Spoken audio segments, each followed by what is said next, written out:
अस्सलामुअलैकुम नाजरीन हजरात, चैनल को अभी सब्सक्राइब नहीं किया है तो चैनल को सब्सक्राइब कर लीजिए। साथ में बेल आइकन ज़रूर दबा दीजिए ताकि आने वाली वीडियो की नोटिफिकेशन आपको मिलती रहे। जिंदगी भर याद रखिएगा, शायद कहीं महफूज रख सकते हो तो मेरा ये जुमला महफूज रखें। इंसान कभी कभी दो चीजों से बन जाता है। इंसान कभी कभी दो चीजों से बन जाता है, या किसी की दुआ से या किसी की नजर से।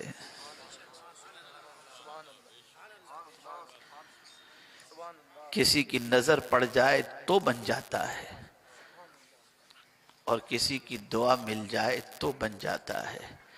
नजर का भी हुक्म कुरान में है और दुआ का भी हुक्म कुरान में मौजूद है। ला तक़ूलू राइना वक़ूलू उन्ज़ुरना। नजर करम की भीख। आला हजरत अजीमुल बरकत इमाम इश्क व मोहब्बत इसीलिए कहते हैं, जिस तरफ उठ गई दम में दम आ गया, उस निगाहे इनायत पे लाखों सलाम। आज हमारी निगाहों के सामने हमें कुछ दिखाई नहीं देता।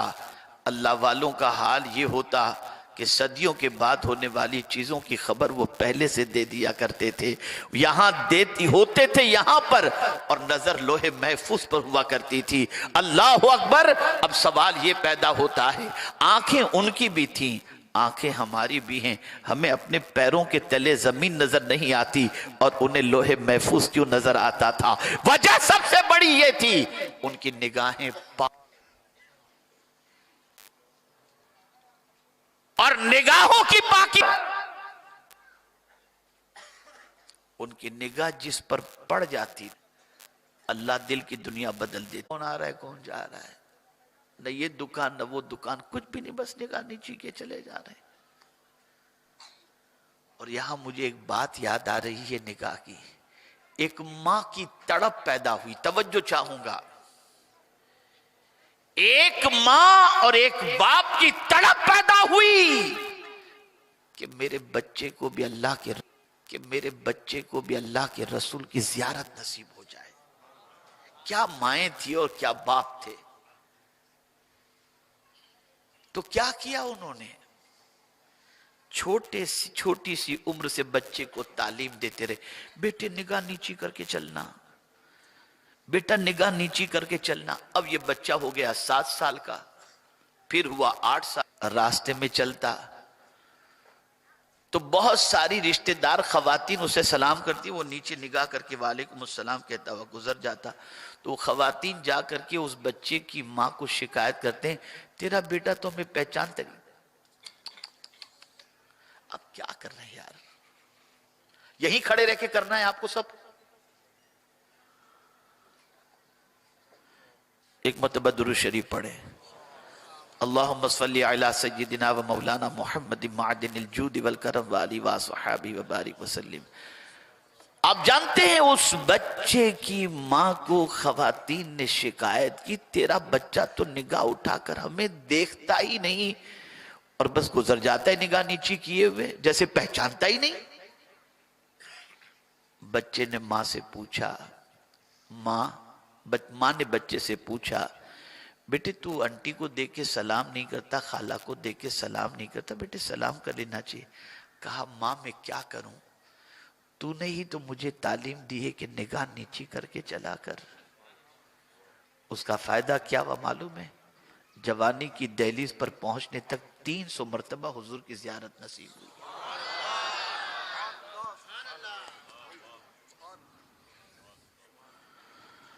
अब जो माएं अपने बच्चों के साथ बैठकर क्या देखती हैं मुझे कहने की जरूरत नहीं है, जो कुछ वो देखते हैं, क्या उन निगाहों को पाकीज़ा निगाह कहा जा सकता है? जानते हैं आप, सुल्तानुल हिंद गरीब नवाज रहमतुल्लाह ताला अलैह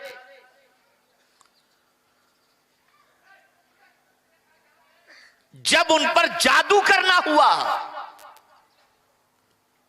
तो बड़े से बड़े जादूगर को उनके मुकाबले के लिए भेजा गया, लेकिन ख्वाजा साहब की पोजीशन ये थी कि किसी के जादू का असर उन पर नहीं हो रहा था।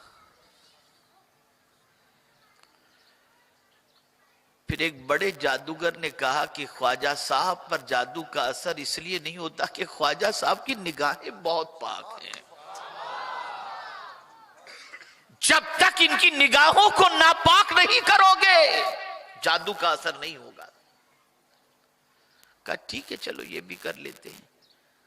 उस जमाने की दोशीजाओं को तैयार किया गया, अनासार में नहाने के लिए भेजा गया, जाओ तुम वहां गुस्ल करो ताकि इनकी नजर तुम पर पड़ जाए, निगाह भटक जाएगी, जादू हो जाएगा। गई, बन संवर करके गई, नाजो नखरे के साथ गई और पलट करके आ गई। आकर के जादूगर से कहती हैं वो कि भाई पता नहीं ये बाबा कैसा है, निगाह उठाकर देखता ही नहीं है, एक बार भी नहीं देखा। बुलाया अपनी बच्ची को, उस जमाने के जो जिम्मेदार था उस मुल्क का, उस इलाके का, बुलाया उसने अपनी बच्ची को, कहा बेटी तेरे हुस्न के बहुत दीवाने हैं, आज एक काम में तेरे सुपुर्द करता हूं।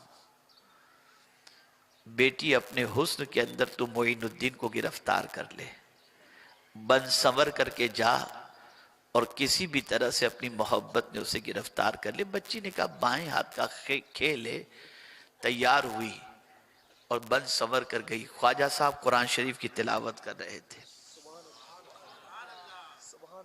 बच्ची पहुंची, ख्वाजा साहब ने नजर उठाकर उसे देखा भी नहीं। काफी देर के बाद बच्ची ने महसूस किया कि यार ये अजीब इंसान है, देखते ही नहीं हमारी तरफ।